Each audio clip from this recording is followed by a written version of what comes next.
大家好，我是郝方舟。大家好，我是赵小凡，我们是古语，谢谢大家。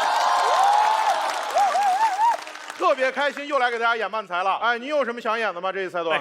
其实我一直想演电视剧《三国演义》哦，这个国民级电视剧了啊，大家应该至少都刷到过吧？那你有哪个喜欢的角色呢？我先陪你演。哦，我最喜欢角色其实是曹操。哦，曹操很多人都喜欢这个的，一代枭雄，有一种宁叫我负天下人，休叫天下人负我那种霸气。我确实很霸气，是吧？曹操其实我也很喜欢的，你也很喜欢。曹操就是那个别人杀你，你掉血，你可以把杀拿走，三国杀呀。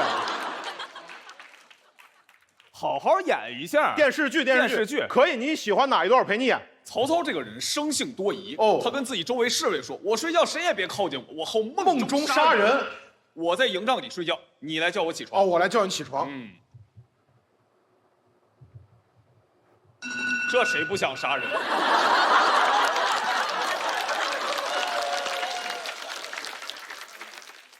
假期别让大家听这么晦气的声音，行不行？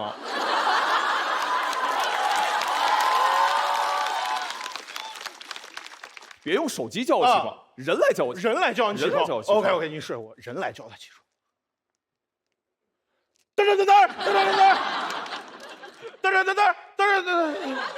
哎，丞相，我问你一下，你刚给我摁这一下，意思是给我关了，还是10分钟之后再叫你？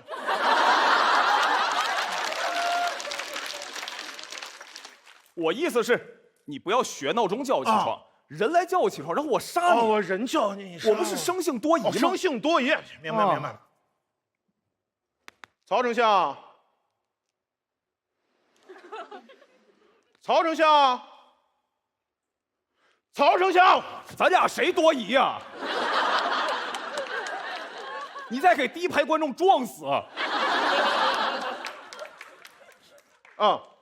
我生性多疑，你生性多疑。我杀你，你不能这么谨慎。我不能这么谨慎。我杀你，你要不在乎？不在乎点，明白。不在乎一点。你是我不在乎，曹丞相，哎。曹丞相，哎。曹丞相，嘿，你挺会呀。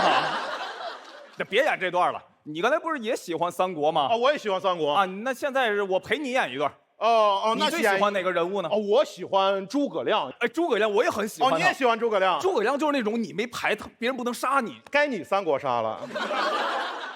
不是，虽然我刚才演你那边是我这样那样，你好好演。你知道自己在这样那样，你好好演，好好演。诸葛亮，你最喜欢哪个桥段？我来陪你演。诸葛亮，我其实很想演那个空城计那一段。空城计就是面对司马懿的大军，诸葛亮和小童两个人在城上使出空城计，就演这段。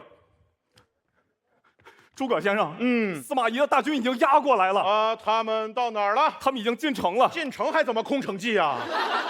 没进城就在城外面。他们还在城外。他们有多少人马？他们有骑兵5万，步兵10万。还有1万坦克。哪来坦克啊？还有坦克？没有坦克，就15万人啊！他们有15万人呢。我方有多少人啊？我方只有5个人。行，那我方人也太少了，怎么办吗？哎呀，那没办法了。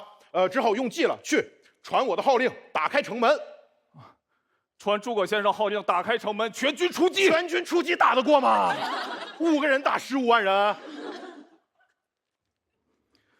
诸葛先生听起来不是很信任我兄弟5人呢。一副打得过的样子。司马老贼，受死吧！丙先生输了，你搞这么帅干嘛？输了你在以为你都给杀了呢。15万。哎呀，那没办法了还是按原计划用空城计。去拿我的琴来，我要抚琴。先生您要抚琴？那先生，我想听那个赵雷的《成都》。你点上歌了。赵雷的《成都》合理吗？先生，咱们是蜀国的，听《成都》是不是很合理？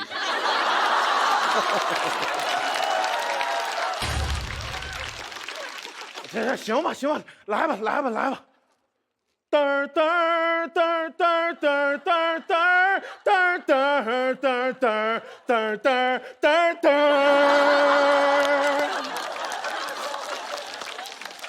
先生，再来一个马迪的《南山南》。没完了你！完了，先生，他们没中你的计，10万人朝咱们冲过来了，他们已经冲进城了。怎么办啊？没事，先生，不要惊慌。我把后门打开，15万人没刹住车又冲出去了，有病了！空城。哎呀，别演这段了，演你那边，演你那边。哦，演曹操这个。哎，曹操，你还有没有想演的？曹操这个人其实也是一个足智多谋的人，有一个典故叫望梅止渴。望梅止渴，哎，就演这个。丞相，弟兄们都渴了吧？哎，回丞相是渴了。哦，还好我自己带水了。不能自己带水，不能自己带水，不可以自己带水。老板给我拿瓶矿泉水，我扫你啊。也不能买水，也不能买水，不可以买水。老板换成啤酒，我扫你。啤酒都不能买了，哪儿来的小卖？渴了来问我，问你怎么办？问我怎么办？哎，丞相，弟兄们都渴了吧？对，丞相渴了怎么办？大家不要惊慌，前方就有一片梅林。哎，哪儿有午餐肉啊？梅林午餐肉是吗？兄弟们看，前方一片梅树林。哦，丞相前方梅树林。对，梅树林，你让我们看什么呀？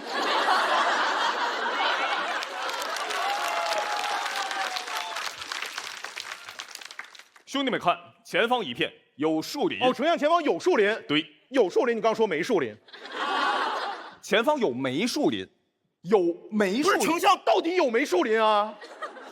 有树林，有不是丞相，你这样颠来倒去的，弟兄们都被你搞乱了。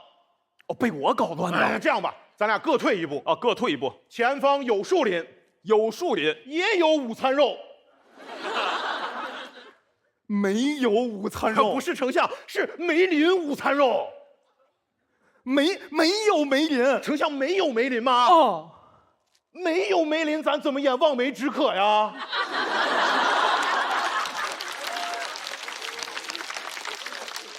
别演这段了，不演这段了，最后再演一段吧。那最后咱演一个诸葛亮跟曹操都有的，两个人都有，就是草船借箭。OK， 先演诸葛亮那边。好，诸葛先生，我们与那曹军水上交战，不知道用什么兵器最好呢？水上交战果然还是弓箭最为合适。哦，我与先生不谋而合，那请先生10天之内造10万支箭给我。哈哈哈，10万支箭可不需10天，给我3天就能造好。嚯，先生够造的呀！哪儿来这句啊？先生太造了，哪儿来的没有这一句？哦，哎，给我20艘船，上面要扎满稻草人。先生，请看，20艘船在此。好，上面已经扎满了稻草人。好，这什么表情稻草人啊？这是，还有这个动作稻草人呢？这什么动作稻草人啊？先生，你站这儿。还有我位置呢，给我射死了！我要草船借箭。你不上船吗？我要草船借箭。哦，我打算呀设计一个恋综，这样男嘉宾女嘉宾一见面直接亲嘴儿。恋综，你讲人家七夕段子干嘛？你要借鉴的吗？哪个借鉴呀？这段多好，是不是？我还草船致敬呢，干咱这行能干这个吗？演你那边，演你那边。哎呀，丞相，何事如此惊慌？哎呀，丞相，对面好像打过来了，江上来了好多船呀，上面好像站满了人。站满了人，他们第1排是这样，第2排是这样的人。我是你吗？第3排我就看不见。没有这样，就正常的士兵。正常的士兵。丞相，江上来了，一船上面站了好多的人啊。哦，他们有这样的。哦，这样的。还有这样的。刚才没有这样的啊，刚才很清楚，刚才没有这样的。丞相雾茫茫的看不清，我感觉他们好像是来偷袭咱们的。他们来偷袭我们，那放箭，丞相要放箭射他们。放箭。可是丞相，我担心他们使用草船借箭的计谋呀。这个计谋你怎么知道的呢？丞相，我听他们说，他们好像是来取箭的。他们来取箭的吗？那你们取箭码报一下。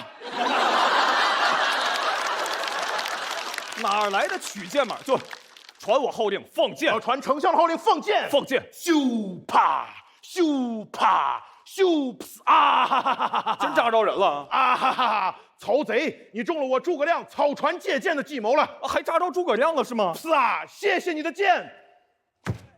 哦，刚才这个是诸葛亮呀，够了吧你？谢谢大家。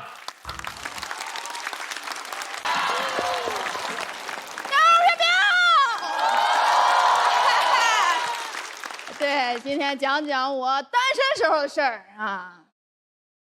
大家能看出来，之前单身了很长一段时间啊。那段时间很绝望，因为想谈恋爱找不着人，就我对同性啊，没有什么非分之想，异性对我啊，也没有什么非分之想。但是我为脱单做了很多的努力，就是你要脱单，你首先你要认识人，对不对？我那时候比较宅，我认识人的方式就只能是在游戏里认识人。我那时候特别喜欢玩吃鸡类的游戏，就那种枪战类的游戏。我发现里面有一些男生特别喜欢撩妹，他怎么撩？比如捡个好的装备，他不是自己留着，他主动问人家女孩，他说：“哦，我这有个6倍镜，你要吗？”一般人都会说要，然后这个男生会开始他的骚操作。想6倍镜啊？叫哥然后会撒娇的人不会人家会说：“哎，好哥哥了，最爱你了，么么哒。”你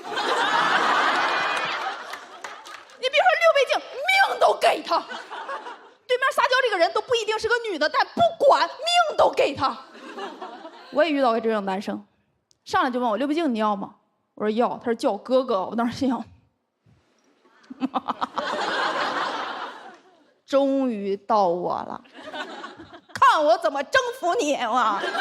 我说只要你把6倍镜给我，你不仅是我哥，你还是我大哥。大哥天，大哥地，大哥能顶天立地，大哥风，大哥雨，大哥能呼风唤雨，你是我的好大哥，有房有车，谢谢大哥。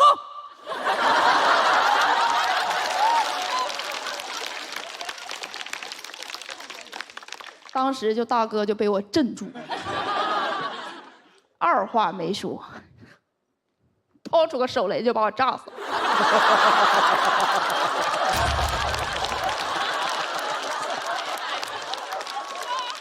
他6倍镜没给我，我命给他了，我气死了，气得我哮喘都犯了。但是很快我就冷静下来了，我说可能确实说话有些刚硬了，但没关系，我是个非常好学的人，我就上网找那些教怎么撒娇啊，教怎么温柔说话那种短视频，我一宿一宿看，我都不睡觉。我觉得学的差不多了，又进游戏找那个男的。我不是可是他一个人祸害啊，我就是做实验。你做实验你不得控制变量吗？我是个非常严谨的人啊，我觉得玩的差不多了，可以向他输出我的学习成果了。我说，爹爹，你开车带着我，你队友不会生气吧？队友可真修不上我，只会心疼。那男的开着车从悬崖冲下去了，嘴里还喊着要跟我同归于尽。实验证明撒娇有用，都殉情了。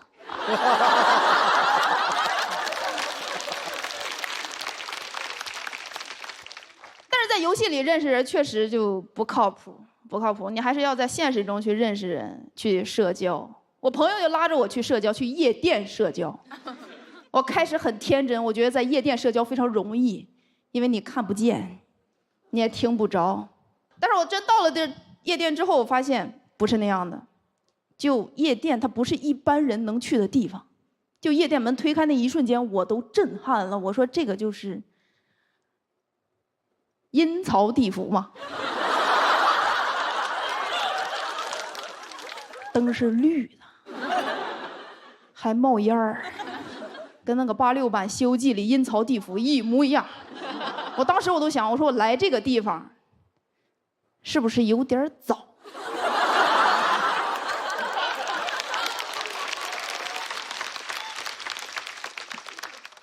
但是我钱都花了，我得坐一宿，然后我就坐了一宿。我那个朋友喝了2杯就倒了，咱不知道为啥那天他倒那么快。然后有一个男的就跟牛头马面一样，就过来了，要把他带走。我死命拦着，死命拦着，我都忘了我是去社交的，我不是去当保镖的。结果拦着拦着，一个手搭在我肩膀上，我一回头，我朋友就这样瞪着我，然后跟我比口型，说别拦着。我知道他为什么有对象了。人单身的时候，其实我不怕单身本身，我怕有人催婚。我父母不催，但是有人催。我老家隔壁有个大姨，平时我也看不见她，我就过年过节的时候偶尔能碰上她，但是她真的很关心我。每次看着我，结婚了吗？生孩子，怎么还不结婚生孩子呀？这个女人呐，过了25就不值钱了。我说呸，呸呸呸，大姨，你怎么能这么说自己呢？嗯。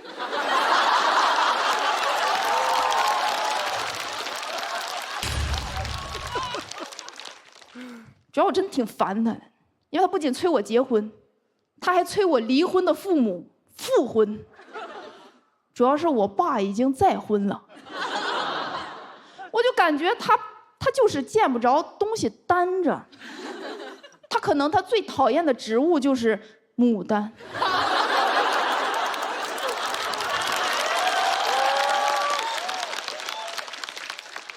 他最讨厌的动物是丹顶鹤。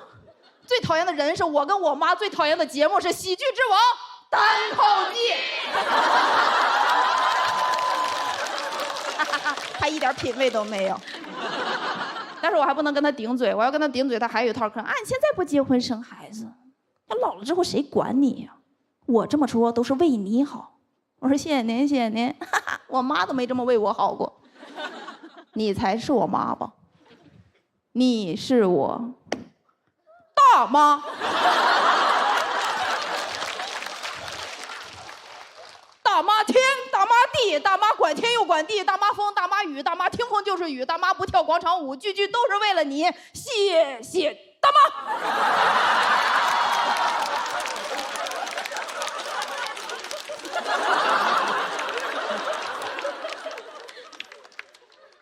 你们就好看整活是不是？但是我说实话，他自己婚姻也不是很幸福。他劝我结婚，可能他觉得祸不能单行。我一直认为结婚和不结婚，它就是个个人选择，无所谓，你自己幸福就好，对吧？你快乐就好。他不是，他就像是你在那做题，他跑过来跟你说这题选 C， 这题绝对选 C。我说这是个主观题。人生就是个主观题。我想结婚的时候，我自然会结婚；我不会撒娇，我就不撒娇；我不想蹦迪，我就不蹦迪；我想上价值，我就上价值。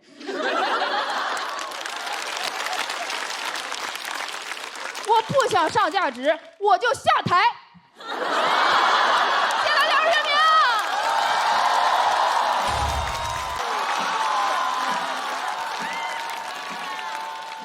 哎哈喽，大家好，我叫谢谢，我现在是一头大学生，今天给大家分享一个最近的学术研究成果：住酒店拿外卖一定要带房卡。我有次在酒店点了个外卖，那个外卖机器人特别有边界感，停得离我特别远，不知道的还以为我去偷对门外卖呢。当时我只能一只手顶着房门，一只手伸出去够外卖。拿对空同时要点击关门按钮，我就一只手顶着房门，一只手拿着外卖，一只手点击关门按钮。关门按钮，名不虚传，一个按钮能关俩门。我给外卖签收，我这房间给我拒收了。我在外面很尴尬，我的 OOTD 是一件朴素的黑色卫衣和一条亮蓝色的紧身大秋裤。站在走廊里像个迷路的变态，还偷别人外卖。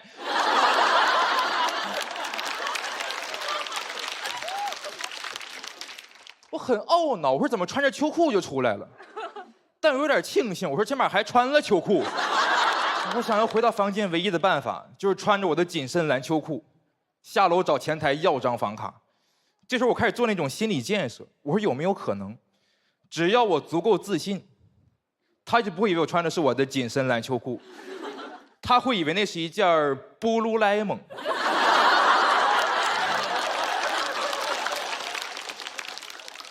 但我很快打消了这个念头，因为Blue Lemon它不开口。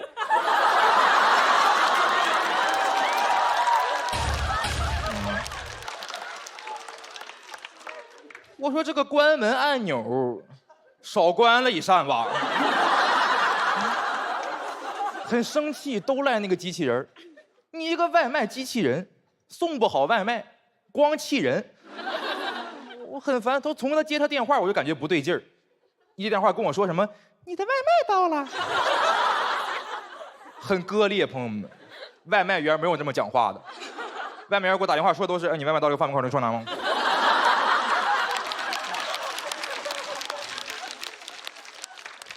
哎，你的外卖到了，你高兴啥呀？那不我的外卖到了吗？而且我也不知道为什么这种机器人老用小孩的声音说话，对吧？然后一接电话，你的外卖到了，就我感觉我在雇佣童工，有一种负罪感。我混蛋的外卖送到楼下，我不下去拿，让小孩给我送上来。我有时候都想要不干脆这个外卖就放他肚子里吧，算是咱们给孩子的。除了外卖机器人以外，我之前在路上遇到过一辆运共享单车的大卡车，他也用小孩声音说话，开着来了句说：“我要靠边停车了，请让一下。”太震撼了那个画面。你们见过擎天柱穿肚兜吗？啊？夹子音擎天柱，汽车人变形了。你感觉他跟威震天打完架，跟人家说你再也不跟你玩了吗？太奇怪了，你大卡车学什么小孩说话呀？你是卡车，你不是宝宝巴士。你卡车装哪门子可爱呀？你就用你最匹配外表的那种粗犷的声音说话不就行了吗？让一下，要不停你身上。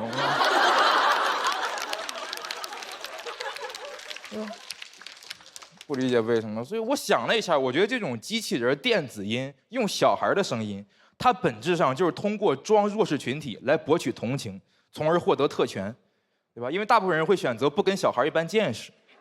卡车往路边一停，后面路全堵死了。当他跟你说我要靠边停车了，你就感觉停吧，小孩不懂事停着玩的。酒店机器人一进电梯，跟你说，请把中间的位置让给我。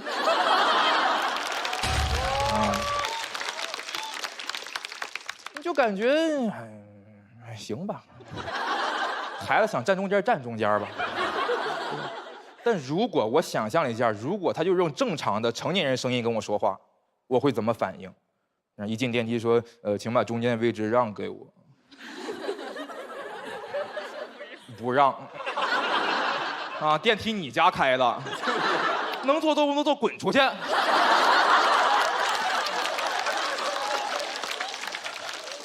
再废话，给你轮拆了。坐个电梯一个劲儿往里挤。外卖送到门口，你不往前送2步了啊？对吧？我觉得大家对于正常人是没有那么多包容度的，你只有装的可怜巴巴的才会骗到大家的同情心。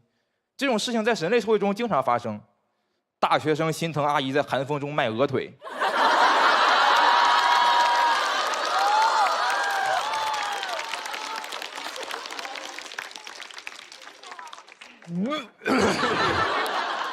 根本就是装出来的弱势，全是假的。那个机器人也是，他就光嘴上说请让一下，实际上我不给他让，他也往里挤。啊，还舔个脸在那问呢，说没有挤到你吧？你都压我脚上了，对吧？太假了，我感觉特别像我们生活中那种非常讨人厌，但还老爱说自己是讨好型人格那些人们。你们身边都有这样的朋友吧？啊，你光说呀，你讨好啊。我就认识一个演员，老爱说自己是讨好型人格，实际上老讨人厌了。我觉得他本质上就是一个 NPD， 他说自己是讨好型人格，属于是 PND， 骗你的。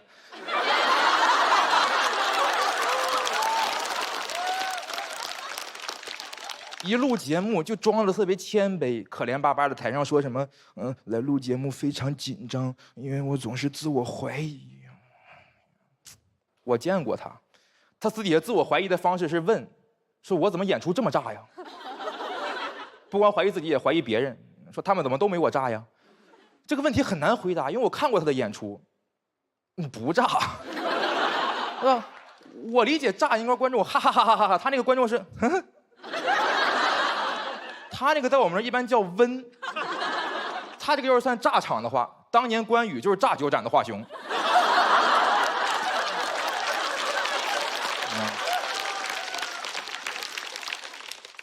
子曰：“炸故而知新，可以为师矣。”马天宇那歌唱的就是我这该死的炸柔，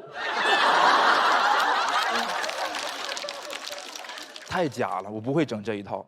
我来录节目就是真人秀环节，我就秀真人，然后全让人剪了。去年那节目你们就看去吧，镜头老少了。一开始说我什么黑马新人，到后面我说我镜头呢，我不黑马吗？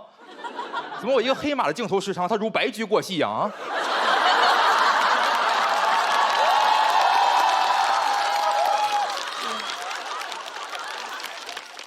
一期节目下来，真人秀镜头还没有李家俊多。李家俊是林建期的发小。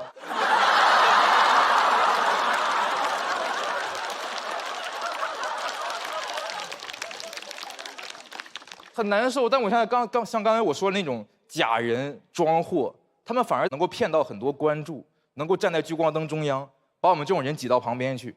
我不服，我想对他们说一句话，是我跟机器人学的，就请把中间的位置让给我。讲这些大家。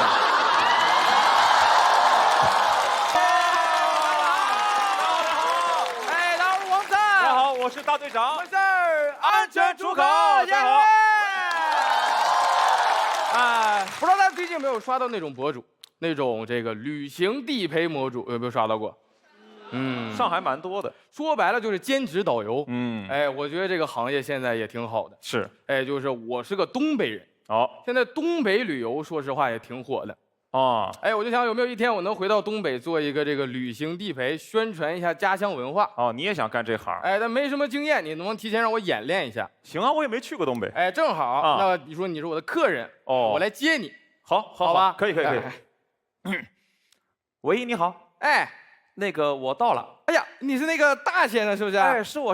哎呀，等你半天了。哦，哪个是您呀？门口。哪个？就捧你大照片那个。放下。太晦气了吧啊！放下啊！那我放车前面了啊！放车前面不更晦气了吗？那车不成灵车了吗？你车牌号告诉我，自己找行不行？啊，车牌号。哎，那个7749。哦，7749啊。没有7749啊？咋没有77？哎，哦，是你吗，兄弟？哦，是我。这不这个吗？哥，你这不 QQ49吗？啥 Q7749？阿波茨德 G77不知道？谁这么念车牌号啊？哎，你好。哦，你好。这是。干嘛呢你？逗狗呢？你在这儿？开个玩笑，破冰啊！我录个视频行不行啊？行。现在不是比较流行嘛？这挂个那个小摄像机拍个 loft。vlog。拍什么 loft 呀 ？vlog 啊，就那玩意儿，你知道吧？行。咱们刚下飞机啊，舟车劳顿是不是？有点啊。啊，我都给你安排好了，是吗？咱们直接奔这个东北洗浴怎么样？哦，搓澡是不是？哎，好啊。那咱走。走，上车。上车啊？没车啊？没车，那个 QQ49是？这路边的。这路边的啊？那你怎么来的？我坐地铁来的。你坐地铁来的啊？你捧着我大照片坐地铁来的？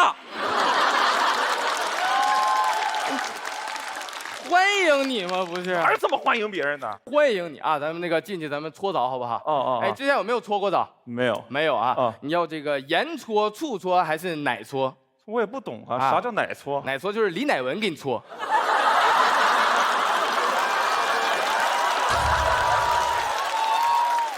他给我搓干什么？老师傅手艺好，你让他歇会儿吧。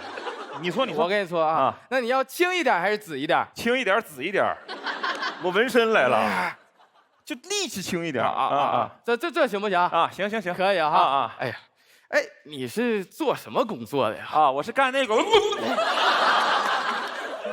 不想知道你就别问，行不行？是不是健身教练？不是啊。那我看你这背练挺好啊。哦，能看出来啊。你的长三角特别发达。倒三角啊。长三角本来就很发达呀。倒三角。倒三角啊，练得好啊。谢谢啊。你这个斜方肌也特别大。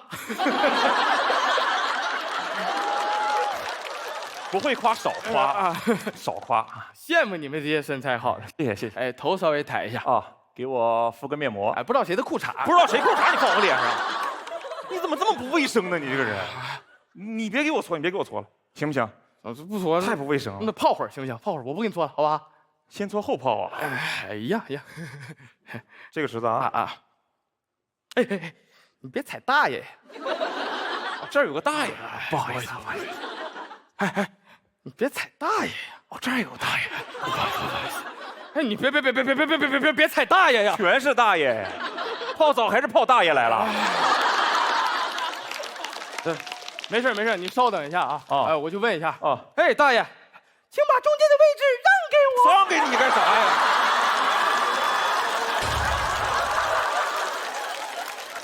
不泡了，别干扰大爷了，走吧，走吧。走吧，不好意思啊，人太多了，今天。这不怪你，那咱们上楼按个摩，好吧？行，走哈。走，穿衣服走了。我把这个先关一下啊。现在才关呀，老头全拍进去了。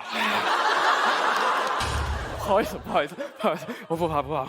哎，按摩，不好意思，咱们这个按摩给你介绍一下，特别有特色，是吧？你看这个中式，哎，泰式，上海式。上海市是什么市？直辖市。没问你这个我知道。我问你上海市和中式有什么区别啊？就是价格翻了1倍。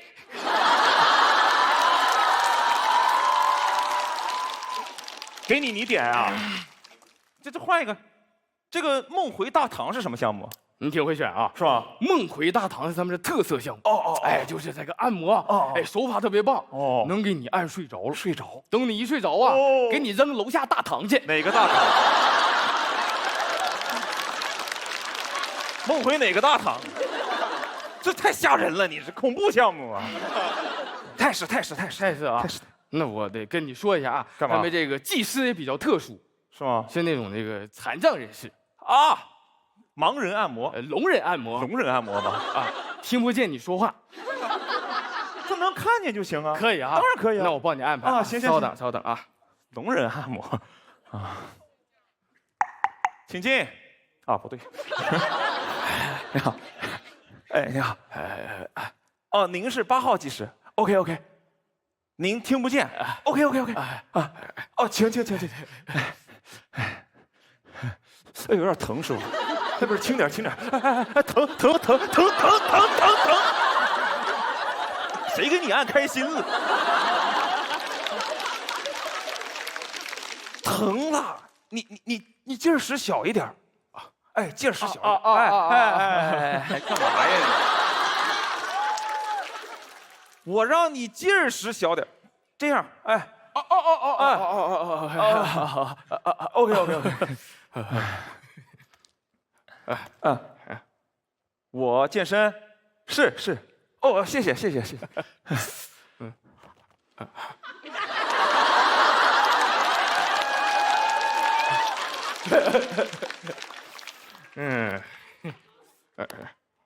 哦，你也健身？哦，厉害，练8年了，厉害，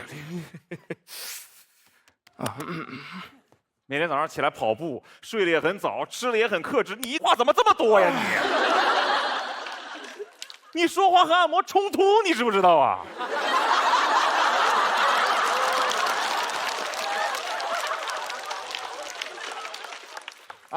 什么啊呀？你别按了，换个人给我按行不行？换个人。OK 啊，我给你按呀，够了呀，谢谢。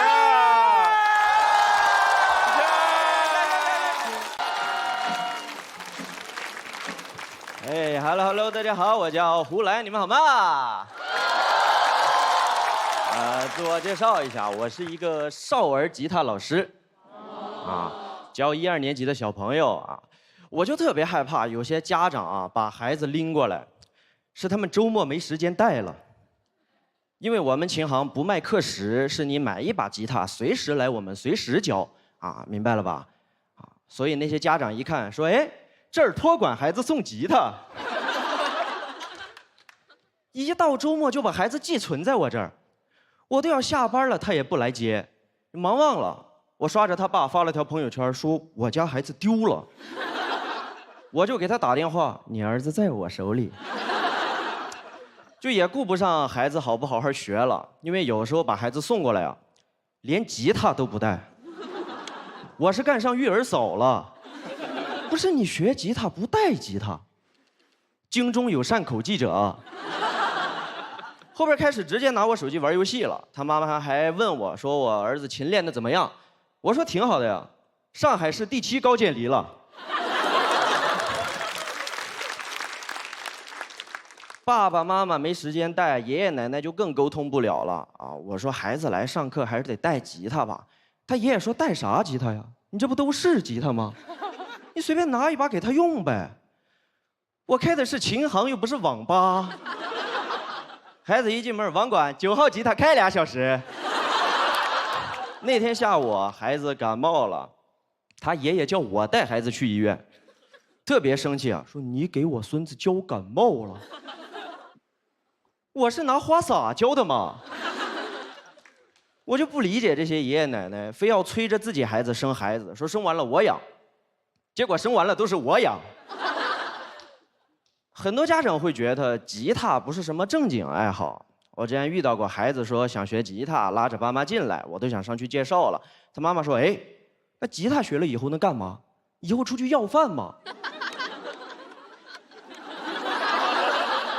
不是学吉他要饭怎么了呢？你都出门要饭了，扛钢琴多累呀！城管来了你都不好跑。他不支持孩子学嘛，就问我，就挑我各种各样的毛病，问我最便宜的吉他多少钱。我说你要诚心要啊，800。他盯着我，100卖不卖？你打发要饭的呢？我说卖不了。他把工匠精神出来了，说儿子走走走，回家爸给你做。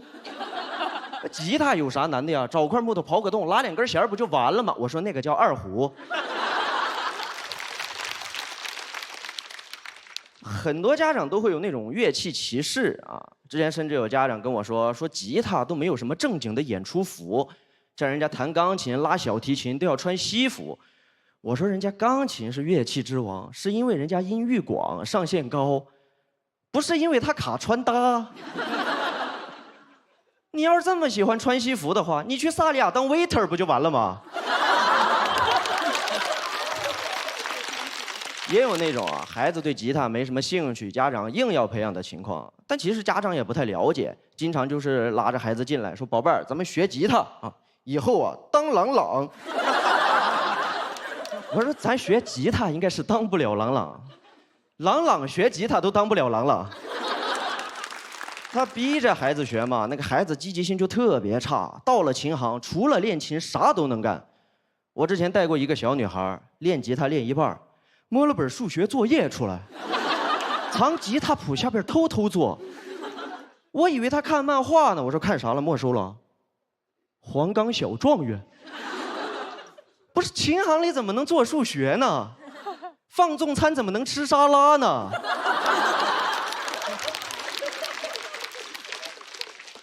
我第一次没收到本课内书，小状元都惊了，说没收我吗？你知道我是谁吗？我黄冈，我大哥是衡水，你还没收上我了，你个小雅马哈！我就跟他妈妈商量，我说不行，孩子好好搞学术吧，在我这儿别耽误了。结果他妈妈说，孩子就是得全面发展，你别说学吉他了，他周末还得练跆拳道呢。哎呦，我就特别心疼这个孩子，在道馆做题得多困难呢。很多家长都会说，哎呦，我们那个年代最羡慕的就是班里那些会特长的孩子。你羡慕你就自己学呀，你现在不学，等你以后60了，别的老头都会拉二胡，你只能在旁边撞树，在旁边自拍。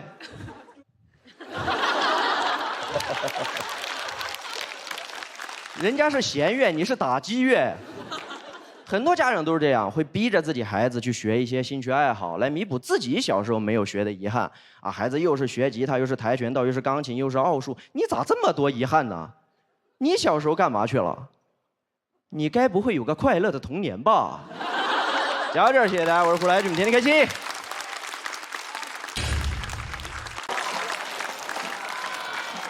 谢谢大家，我是徐指导。不是谢谢，换了件衣服又上来了，好不好？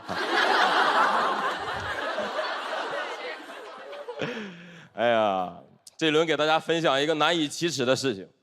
我6岁的时候被家里强行报名学过1年拉丁舞，能看得出来我家里也没空带我啊。我当时就这个身材了。我第一次去的时候，那个老师超级震撼，就看着我的2位家长，你们怎么理解的拉丁舞？为什么拉个壮丁来跳舞？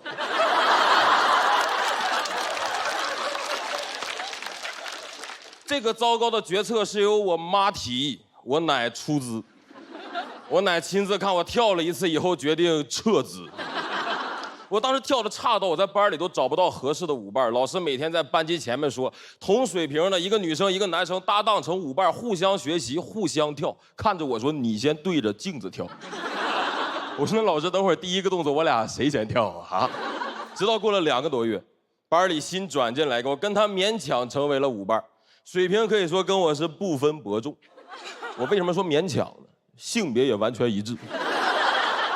就我们2个男的跳的差的有点高山流水了，相得益彰啊！就老师那个拍，我俩拍跟不上，但我俩错的拍在一起。就我俩简直可以说是拉丁舞界的一对卧龙。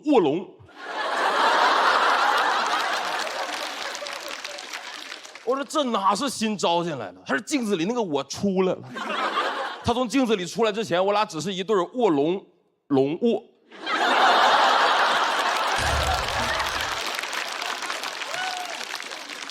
后来舞蹈班办了一场内部的比赛，家长们都来看了。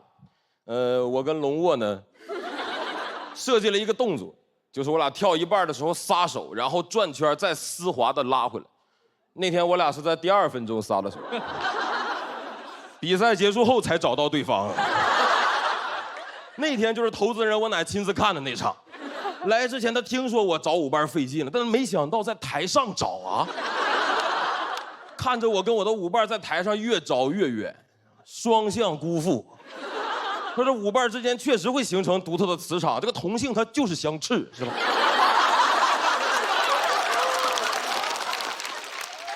我在台上找的时候，我明显感觉到看台上很多家长那个目光已经不看自己孩子了，在那好奇了这是谁家孩子。很快他们全知道了，因为整个看台上就我奶一个低头不看我的呀。不知道为什么。那年我的奶奶开始自学舞蹈，我去看了一次，受了很多我的影响，死死地抓了他那个舞伴我的爷爷徐德伦先生，在那娴熟地操纵我爷旋转，这使劲的伦德伦呐。别人家老头都抽陀螺，就我家老头当陀螺。我爷每次跳完舞回到家，身上一滴汗都没有，全让我奶甩干了。但我挺羡慕他俩，岁数挺大，找到了自己的爱好。2年前，我被公司派到海南那边上班，我也想找一个爱好，我考了一张潜水证。各位，你知道潜水证这个爱好最大的好处就是没有人听完了以后会让你来一段，没有亲戚饭桌上听完了以后说那个把你家浴缸打开吧，咱们开始。我当时刚好是工作把我调到那边，我干的也挺迷茫，我就想报个潜水，然后远离一下。结果到了那个潜点，发现离我公司直线400米。我都怕我潜进公司下水道里。我们那个教练还挺热情，说感谢各位啊，远离自己的工作来这儿学潜水。我说你给我手机套个防水袋，我在这海底下，我钉钉可以打卡。而且我胆子实在太小了，很不适合这个运动。我第一次到岸边，我全是顾虑，我开始担心鲨鱼会吃我。我们那个教练太会安慰人了，他说你放心，这个鲨鱼它不爱吃人，它最多就尝一口。我说你这么说我就不怕了，原来我怕的是鲨鱼暴饮暴食啊！这叫什么话？你说我怕的是鲨鱼吃到我，我又不是怕鲨鱼吃完我。你不能说给我吃的就剩1条腿了，我上来说没事啊，各位，他吃不完啊，他吃不完。而且各位，我觉得鲨鱼不爱吃人，觉得人类难吃，这就证明不了潜水这个运动安全。就咱们一块想想，你说咱们都不了解那鲨鱼什么性格。但如果是我的话，我如果吃到一个特别难吃的东西啊，我肯定会想办法让我的朋友们都来尝一尝。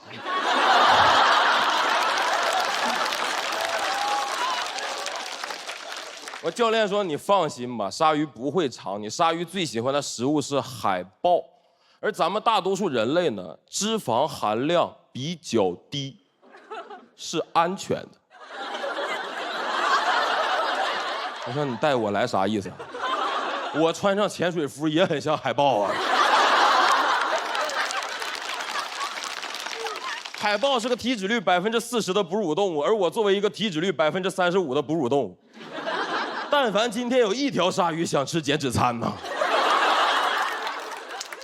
我为了克服恐惧，我开始在岸边刷一些潜水的那种照片、视频什么的，都很好看，但我越刷越害怕，因为我刷了几个，我发现这些潜水的人都是一些身材很好、很瘦的发的照片。我说那些潜完水的胖子都哪去了？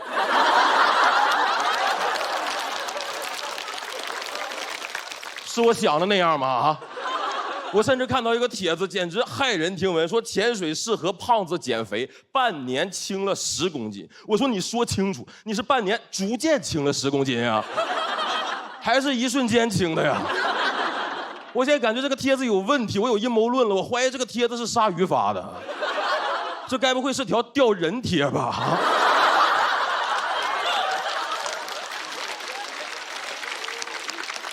我现在拿潜水证2年了，就用了1次，就是写这篇稿。因为其实我2年前是心情不好才去潜水，当时喜单1，然后我没选上，没要我，身边几个朋友都来了，就人家都来上海了，就我上海里了。他们安慰我说：“你像那个被贬到海南的苏东坡。”哎，我真的我很想问问苏东坡，你当时在海南写东西没人看到，你难过吗？就你定风波里难受的说什么回首向来萧瑟处，是不是就是发现了这个王安石、黄庭坚要去上海录节目？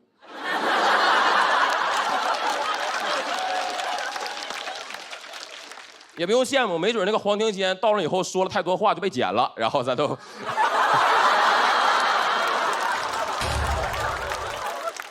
但你看1000年以后，我在喜单3的舞台，我提到苏东坡，大家都认识你，这就说明咱俩都从水里上岸了。这句我非常羞耻，各位。但你们看定风波最后一句就这个意思，归去也无风雨也无晴，就是说明即便是苏东坡啊，他到最后一句啊，他也得上价值。谢谢各位，谢谢你们。